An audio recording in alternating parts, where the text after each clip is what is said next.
Hi, guys. Hold on. Let's see. Let's get this a little closer. How does that sound? Good? Yep.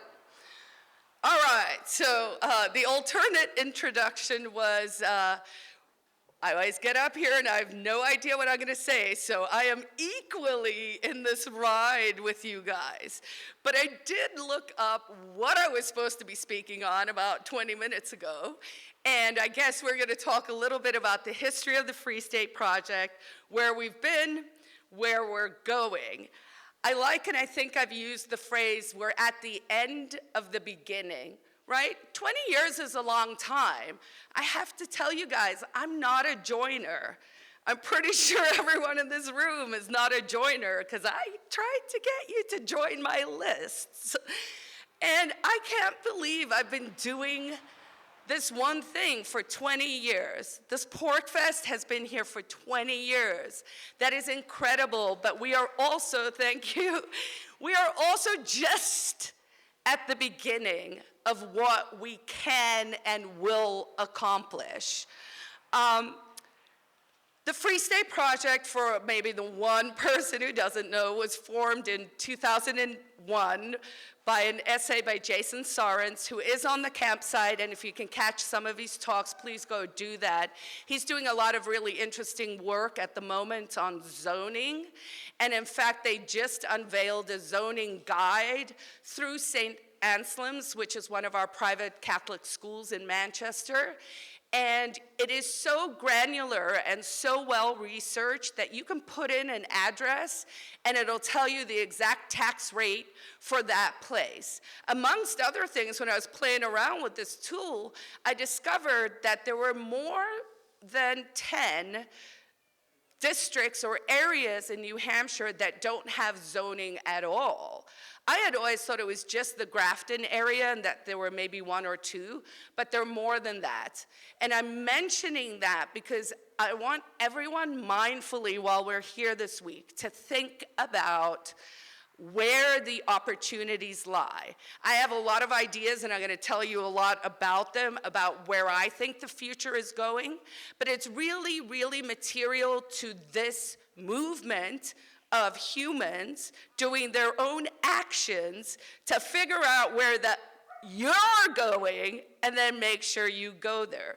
And by way of example, I don't know why, but I'm a diplomat's brat from South Africa, and I grew up, my bonding with my father was JFK's assassination, because that was his conspiracy theory. And I think every generation has a conspiracy theory, and it's usually sort of a gateway drug into this notion that, holy, is there a group of people who are lying to us for financial gain? Yeah, actually it turns out there is. So this is going to be one of those talks. Why am I talking about JFK? I decided I wanted to manifest a Kennedy in my life. And you know what? That's what we did this morning. Love him, hate him, be skeptical, I don't really care. My mission with the Free State Project and my actual job is to make sure that more people know about the movement. So while some people might look at what happened today and they're mad because, a politician came to Pork Fest, I look at it and I go, I got a lot of free earned media with all of these backdrops telling people to wonder who are these people in the mountains, right? So the essay kicked it off. In the essay, in the original wording, it did actually talk about New Hampshire threatening to secede in order to get what we want. So that was in the original essay. About a week later, that part was taken out. It was never a suggestion straight up that that would be the way that it would happen, but it was something that candidly attracted me to the movement. So the essay was written, and then in 2003, we had the 10 states, and then we decided to take the vote.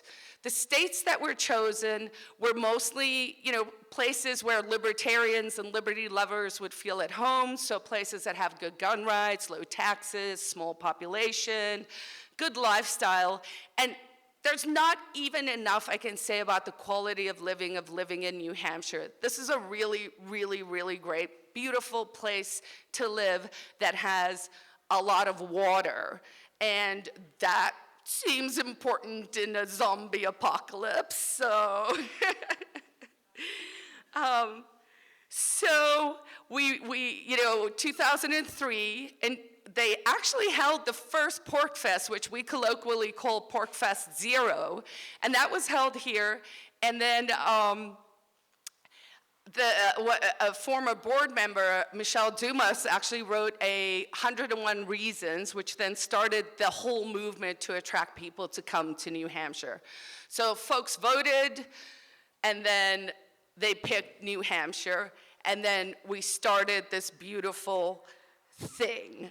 So I moved in 2008, and I'm just gonna run briefly through some of the things I've done. While I'm talking about myself, I would like you guys to start to think about yourselves. So I'm trying this new thing out. First of all, I'm really trying to live a more holistic life, right? So I'm trying to be like super in balance. I drink so much water. I smoke a lot of weed. No, I'm kidding. I don't smoke that much weed, but I do use it medicinally. But holistically, because I think, Dennis Pratt, who's one of our wonderful volunteers, he's done some speeches here over the years. He's produced this glorious event that we're at, and wisely has said he's not doing it next year. I understand. But he always says, be the hero of your own story. I think about it in a very similar way, but I've actually started to wonder if we shouldn't be looking at how to gamify your life, right? So when I was doing the interviews this morning with NBC and some of the people afterwards, they were very intrigued with this notion of, they were like, you're a Republican, but you say you're a libertarian, but now you're gonna support a Democrat. Like, what's going on, right? Like, I could just tell their paradigms were like, what? We don't understand this. And I said, well, I think we're in a post-political party world, because it seemed like the thing I should say at the time, and then I was like, that actually sounds kind of smart, and that might actually be a really interesting way to frame the discussion. So we're sort of in a post-political party, because then you've taken the power away from the parties, and really what we're seeing now is they're fighting for the scraps, right? Like they're almost a uniparty. And the reason I bring it up is because for years now, I've been seeing, if you seed things into the world, can you actually make it happen, right? So once you start thinking very actively about, where you want to go, which sounds woo, but it's actually just a woo way of explaining goal setting. Right? I goal set at home when I used to be a corporate lawyer, and I'd be like, what's my 6 months plan? What's my 1 year plan? What's my 2 year plan? What's my 5 year plan? Everyone's plan should include when you're moving to New Hampshire. So that should be on your list, and that should be a goal that you're putting in your mind and that you're working towards, because it's not an insignificant ask. You're literally, for years I've been joking, it's like, it's harder than selling timeshare. And it's like, timeshare where it snows. But it's worth it. So, set that intention and start to think about how you're going to come do this. So when I look at how I'm sort of gamifying my life, it's a half joke, right? I've always said, I'm building a crypto monarchy, right? The Queen Quill thing is sort of morphing into, I might have brought a crown, I'm not gonna lie. And I might wear it at Soapbox Idol, we'll see how it goes. But, it's a playful, let's think about the crown as sort of Vermin Supreme's boot, right? It serves a purpose.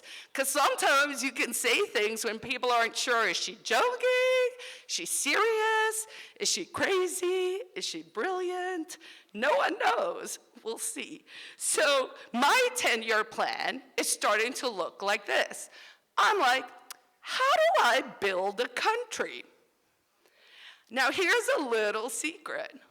I don't play video games. I've never played a video game. It is much to my husband's shame or horror or something, and the one time he tried to help me, my dude just kept running into the wall, and we gave up on it. I was just like, this is not for me. So it is kind of comical that I am thinking about how we gamify our lives, but this 10-year plan for me, I would imagine for many of you who are gamers, if you do start to really write yourself as the hero in your story, and you think about how you're gamifying it, then together, I think we could come up with really interesting, innovative, dare I say crazy, but brilliant ways to hack this system. So what do I mean by that? So if I was going to build a country, I might look at something like, what are my energy sources? So here in New Hampshire, we do have a lot of water. We actually do have a fair amount of hydroelectric plants.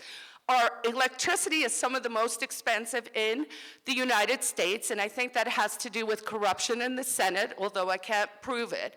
If you're a journalist and you would like to help me maybe start to sniff around that story a little more, that's the kind of stuff I want to do, right?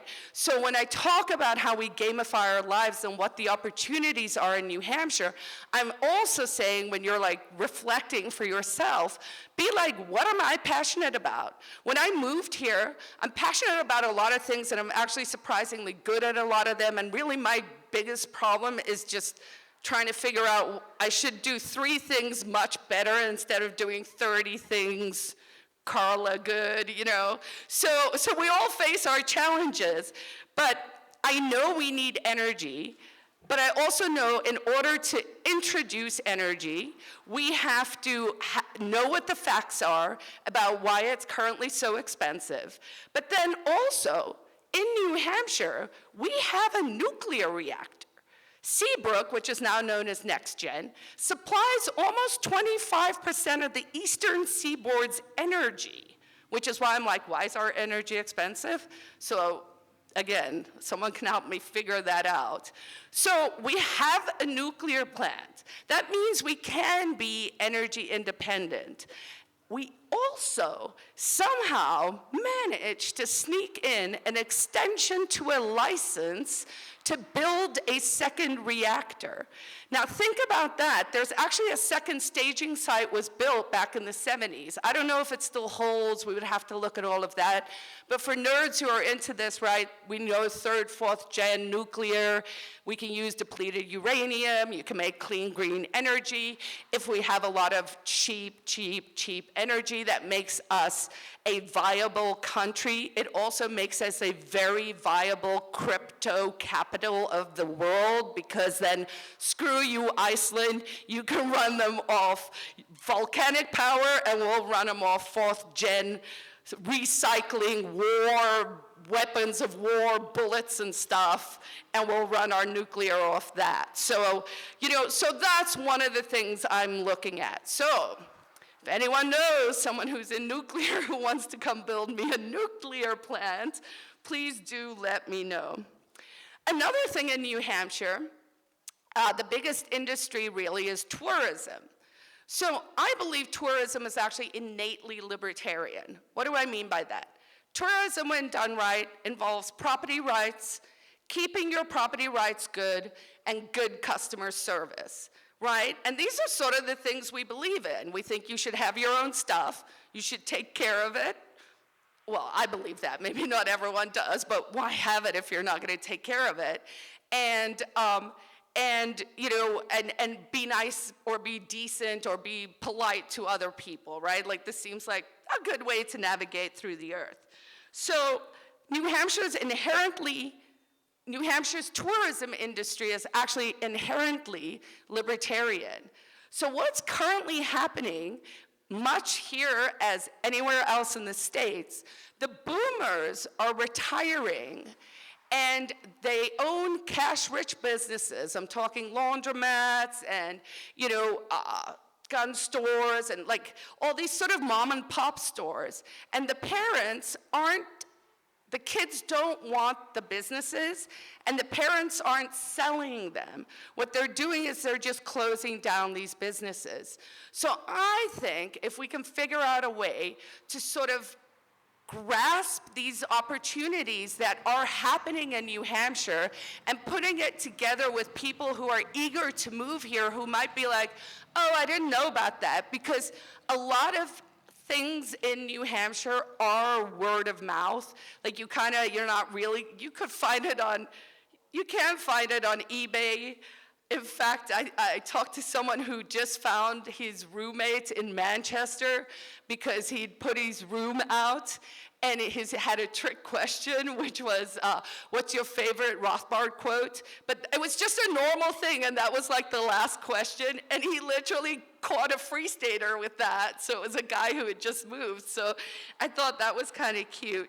So here in New Hampshire, there are a lot of these businesses that are starting to turn over. And there's also this cool little thing where it's like, it's very quaintly 50s here. So when I'm gamifying my New Hampshire, somehow the whole state is just this like 50s pin-up world, so rich libertarians who want to taste a little bit of freedom come here and they spend all their money and their goldbacks and their crypto in New Hampshire with our libertarian businesses because that's what we're building. So that's kind of where I want to be going. But I also want to figure out what are the next practical steps to get us there. I have a lot of great ideas, but I'd like to start implementing some of them better. We have a lot of people power here now, but we've got to do a better job. One of the things I really think we should be doing a better job of is broadcasting and making more better content. So I'm going to assume almost everyone here has seen the NBC series, although I did talk to some people earlier who hadn't. So for the sake of those few people, NBC Boston came to PorcFest last year and then followed us around for about 6.5 months. They made a docu-series that's 13 episodes long. The episodes are only about 15 minutes each. They're available online, and they're actually balanced, and I might even say slightly favorable to Free Staters. Now, I don't know, because I watch it through a certain lens. I did send it to my aunt and uncle in Canada, and they were like, that's what you're doing? I was like, yeah. I think it's the guns for a lot of people, right? That can sometimes be a thing to wrap your head around. So this NBC series turned out to be pretty great. And they're back here, and they're actually back. They're going to be doing a panel discussion and talking about the whole thing.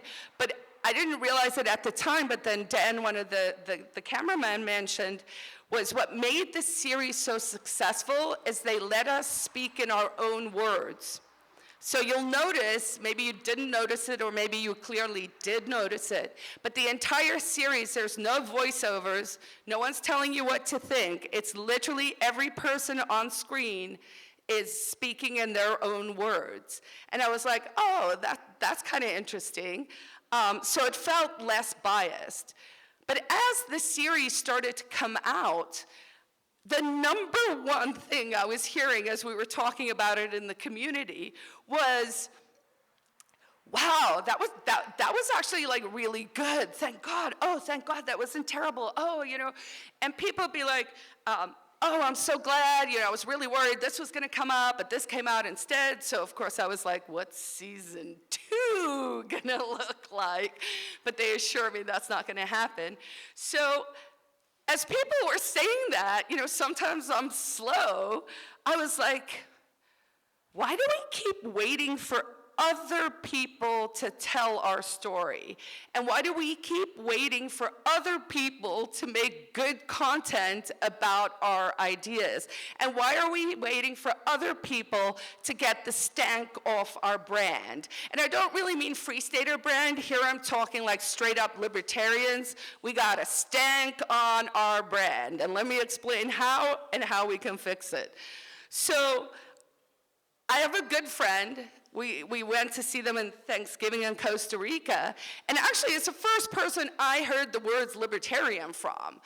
And we were walking on the beach, and he was schooling me. And I don't like that, but I'll take it from time to time. And he was like, well, you should have said this in the thing, or you should have said that, and you should have blah, blah, blah. We're the choice movement. You should talk more about taxes, whatever, right? And I was like, okay, first of all, so do you think in the, 30 hours that they interviewed me, those things never came up? I mean, I talk about those things first. I like to lead with them. We're the choice movement. We're the consent movement. We're the voluntary movement. I mean, we're the cool people who are like, you know what? We're grown-ups and we can navigate these things without hurting each other. It's not complex, right? And so he was telling me all these things. And so I said, hey, but so when you tell people you're libertarian, how do you frame it? And he looks at me and he goes, oh, I don't tell anyone I'm libertarian anymore. And I was like, so you're a successful businessman who owns a factory, who pays above local rates because you don't think you should exploit your workers.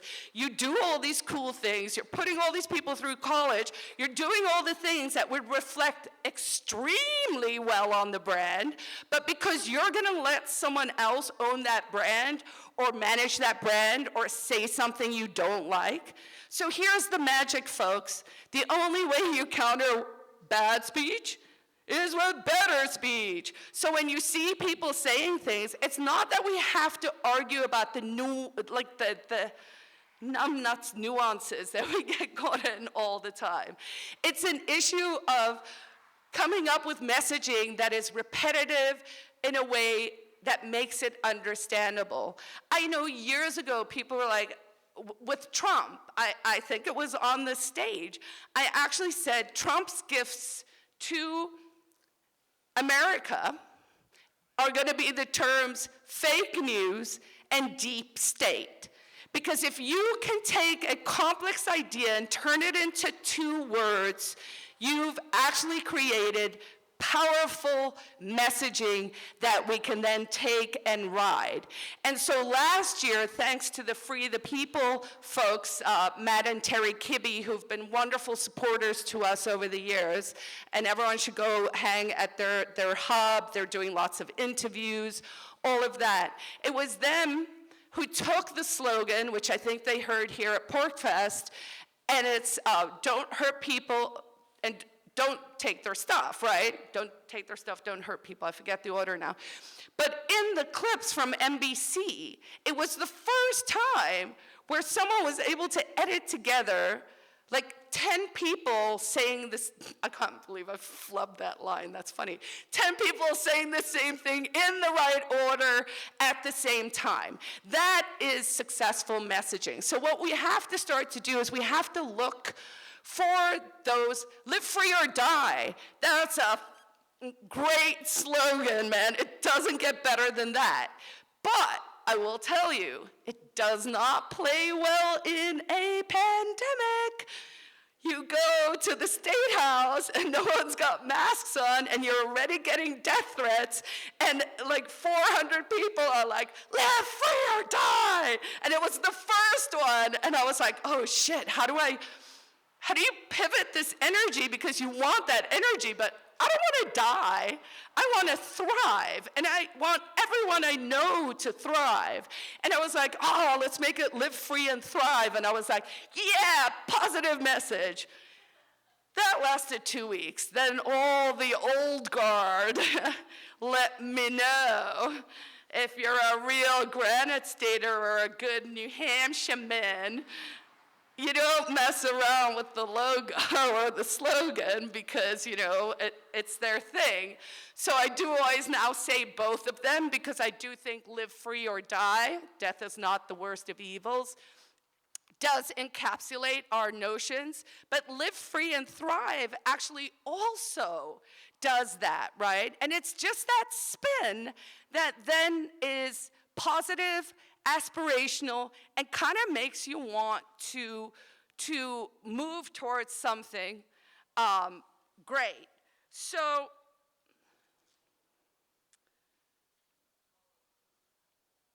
when we think about these practical steps and we think about the NBC thing and making better content, part of this conversation today is supposed to be sort of what is the vision for the movement, what is the vision for the organization.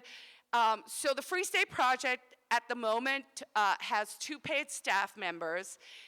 Chris Lopez, who everyone's probably met by this stage, she's sort of our onboarding person. She'll collect you when it's starting out and then bring you out here and sort of help you land on your feet. And then we hand her off to Rebecca Robin, who then is like the in-state director. So it took us about 15 years to get the in-state director part. Because yes, the mission of the Free State Project, which is different to the Free State Movement, and we like to make this distinction because the project itself is a 501c3, it is an educational nonprofit, and it's exactly for that reason, tax-free donations, educational, let's make content that can persuade people to move.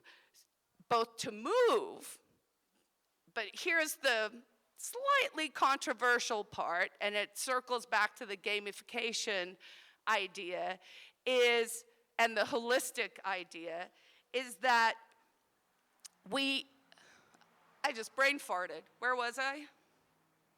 It's a test. Who was listening? Gamification. From the movement. Okay, I'll just go with that. Sorry, I was looking outside at the grass, and I swear I'm waiting to take my cookie.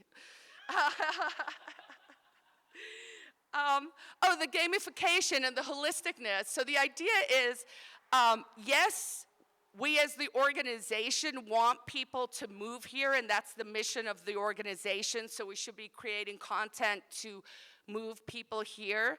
But the siren call for that can be to also be persuading our friends and neighbors in New Hampshire that if they have to start picking a team, they want to pick Team Free Stater.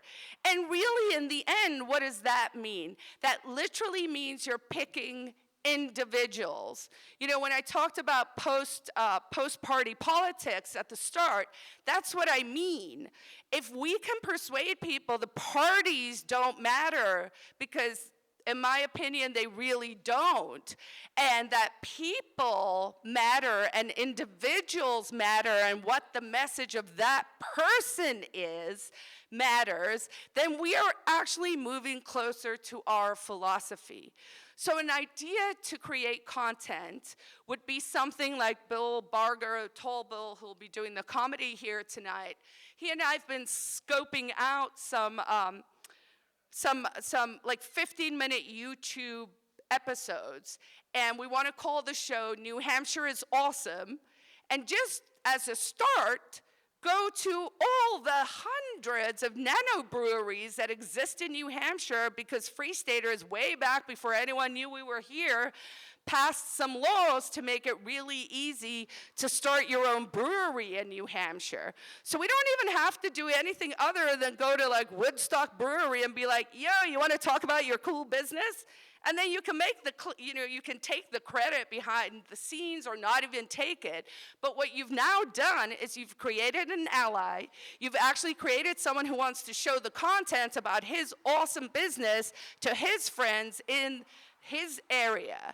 I also want to start to do road shows across the state, which we can film, where we can show the NBC series, we can have panelists, and we can bring the people out to come ask us questions. Why does that matter? Because in 10 years, if we want to be winning, then everyone in this room has to know how to do a stump speech.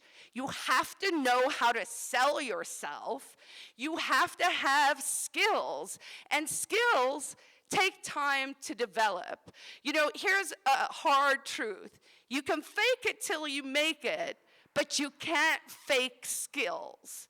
So, you know, you can be training and learning and working to become better and stronger and skinnier, less boozier, like pick your whatever, right? but you can't fake skills. And if we want to win New Hampshire, then we have to level up, to use a little gamification language. We don't all have to be good at everything, but we all have to pick some stuff and start getting better at it. So if you're an activist, and honestly, I think that every Free Stater is an activist in some way. Because again, circling back to the true words of human action, I mean literally, you're doing things, you're navigating through time and space, and this is your one shot, so like, make it count. So coming here and joining this movement automatically gives you a purpose. And then you can go, I really love guns, or like Steve Ness with the Independence Inn and a really fine eatery that he's opened, that's farm to table, that is his values. He's like, I love being, like, I want Free Staters to come stay at my hotel. I want locals to come eat at my restaurant, right? So he came with a purpose, and he's building that out. And I think for each and every one of us, we can do that. But we have to take what we're doing seriously. And I want to see more of us in real life, in meat space. People are, to quote Scott Adams, to me, cunts on the internet, because he called me a cunt amongst twats and idiots, and no one will fuck me, which is not true. But people are very, very rude on the internet, and we're wasting our time. Time is literally the only asset we have. How you spend your time should be spent mindfully. Like, all of us, when I say level up, have to be looking at things like, how healthy are you? What are you putting into your body?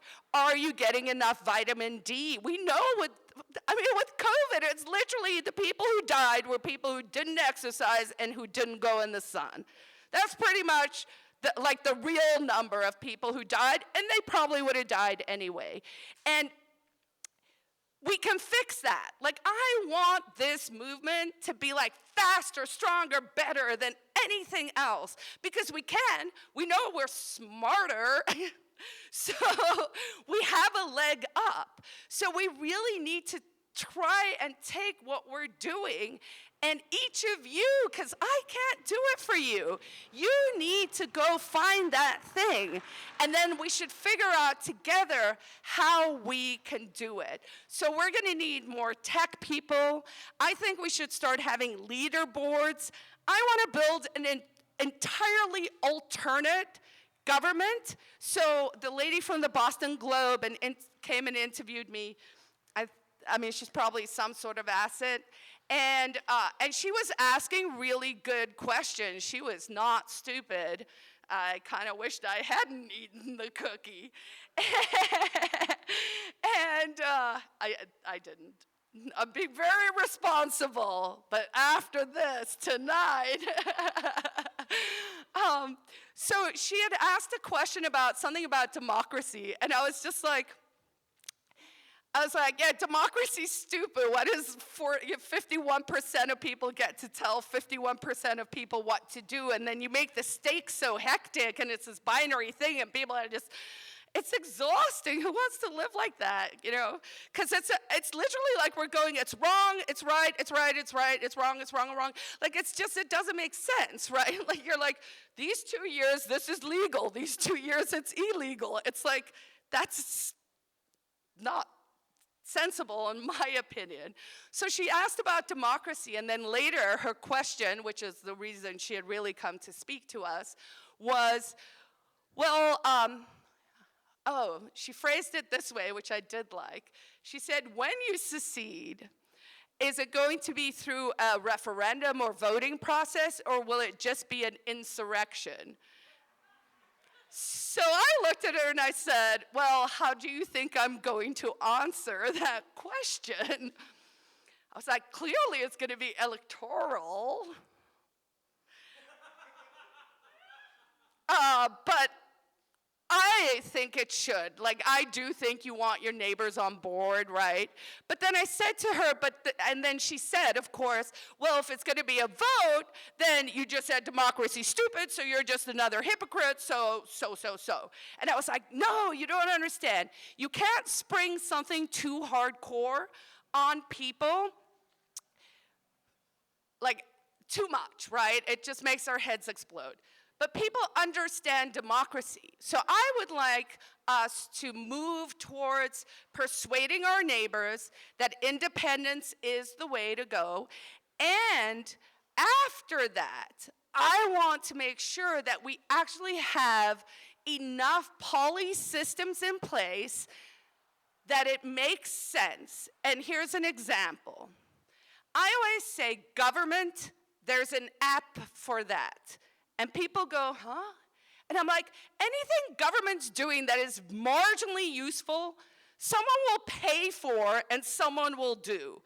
We still get the roads plowed, and there's no reason why those people should be getting government pensions, right? You could just have an Uber plow guy who you call, and you just pay him for the services. You could have the Momo's lady just doing her own DoorDash from her kitchen, right? So those are like real lifestyle things, but we also need to be thinking about the political things and the things that government either needs to do or doesn't need to do, or how we want to hack it. So by way of example, a hack between now and my tenure, it's not a plan, because if you don't have a plan, they can't catch you. So in my gamified world, the hypothetical we have created here today, where we are imagining what these things would look like, where was I? Oh, God. Is it time yet? Oh, I'll take questions. Okay, let me just finish this thought. So it was practical stuff. The leaderboard, we're going to make our own propaganda. So this is a pivot for the Free State Project. I think we should start to use our social media platforms more effectively. I think we should be creating more content. I would like us to almost become a broadcast organization that is really helping to push out content from New Hampshire, both to attract like-minded people here, but also to motivate people while we are slowly but surely taking over the state in a beautiful and nonviolent, voluntary way by talking to our neighbors about the things we all care about. So I'm going to leave you with this, because maybe we can name my game, all right? So over the years, we've had lots of names for what we're trying to do. I remember one time, and I think it was when we were going to war in the Middle East, because I've been doing this stuff so long, I said, we're building a Mecca. And a whole bunch of people let me know after my speech they did not like that word. And I was like, oh, okay. So over the years, I've been like, it's a hotspot, a kernel, the beacon of light, the beacon of liberty. There have been all these names. And then the wonderful Dennis Pratt came up with libertarian homeland. And I can't lie, man. I've told you guys how I feel about marketing. I like putting the shine on the shit. And I was like, homeland? For libertarians? That just really rubbed me up the wrong way. And then I was like, ooh, but could it be a motherland? Would I like that more? And I was like, yeah, I probably would, but that seems a little hypocritical.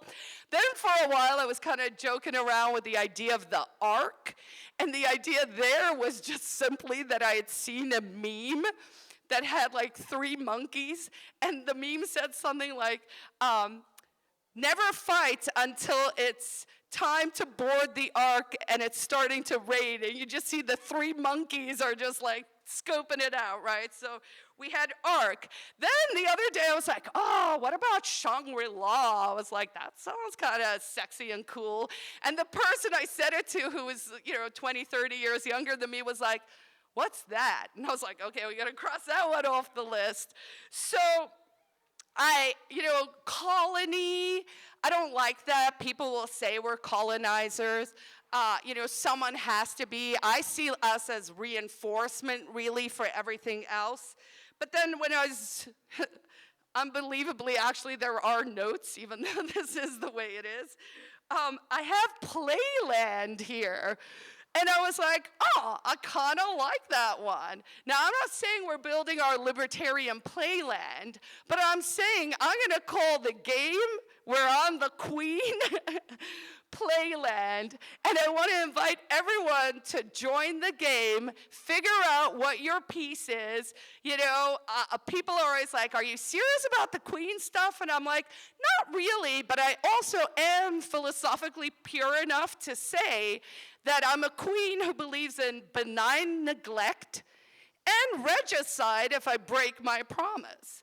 So I'm going to leave you alone if you're going to leave me alone, because I'm going to assume if I don't leave you alone, you're going to let me know in a way that's not going to be favorable to me. So that's sort of my life philosophy. I would encourage all of you to think what the game is for you, and in that game, for the freedom of humans, for the freedom of New Hampshire, and the freedom of all of us and the people who will come after. So thank you guys for joining our movement or checking it out and for being here. I'll be around, and I think we have like 15 minutes for questions. We got 5 minutes for questions, 2 questions. Thanks, guys.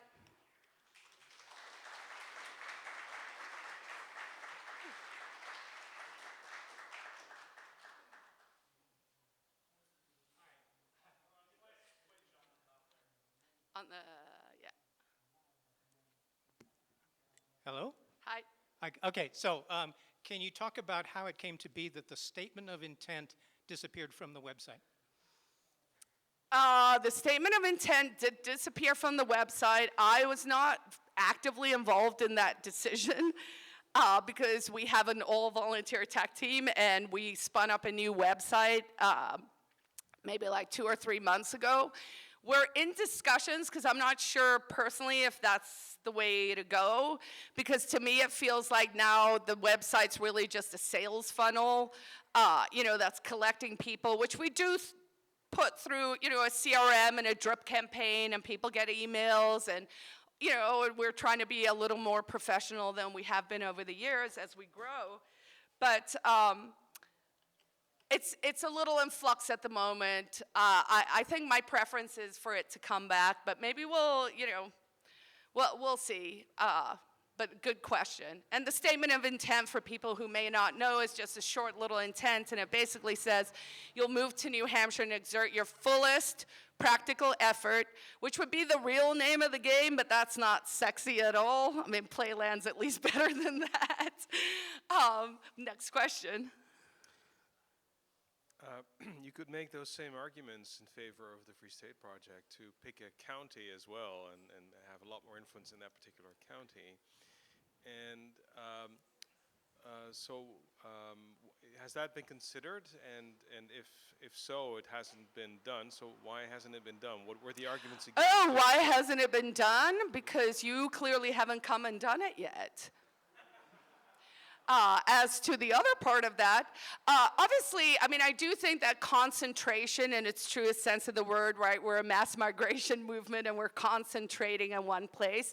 And it is a question we get a lot, which is, should we go to one city, one town, one county, or whatever? So when I'm feeling really cocky and the journalists ask me that one, they're like, why don't you guys just concentrate in like one town or one county? I'm like, because I think I can take a state. I mean, 1.2 million people is a reasonable size. If we actually all got off our asses, we could run a campaign. Now, you know, people thought I was crazy for suggesting RFK and really pushing to make that happen and to bring him here. Not just, you know, I'm very anti-vax, and I could give you a lot of scientific reasons why. I'll just say 1 out of every 36 children in America now has autism, so it's got to be something, and that's probably a part of it. But I think 1.2 million people is something we can do, and the reason I brought RFK is I want to learn how to do a statewide race with someone who has resources, whose values are at least partially aligned with my own, and whose message appeals across party lines and predominantly to independents. Because in New Hampshire, the largest group of voters are not Republicans or Democrats. I think the Democrats is like at 28 or 29%, and the Republicans are at 23% that are card-carrying members. That whole middle chunk, I'm like, maybe in my free time, I'll start a party called the Independent or Independence Party and claim the 55% of the middle voters for us. Because I think we need to start thinking like winners, not like whiners. Like, it's a mindset. And if you walk out of here and you go, not why didn't someone, how did I further freedom today? You've got to put you in the story. No one else is going to do it. You have to move, and you have to come build the future that you want. I'm building mine, and I'm really happy you guys are, you know, along for the ride, but I want to see each and every free stater live free and thrive. Thank you.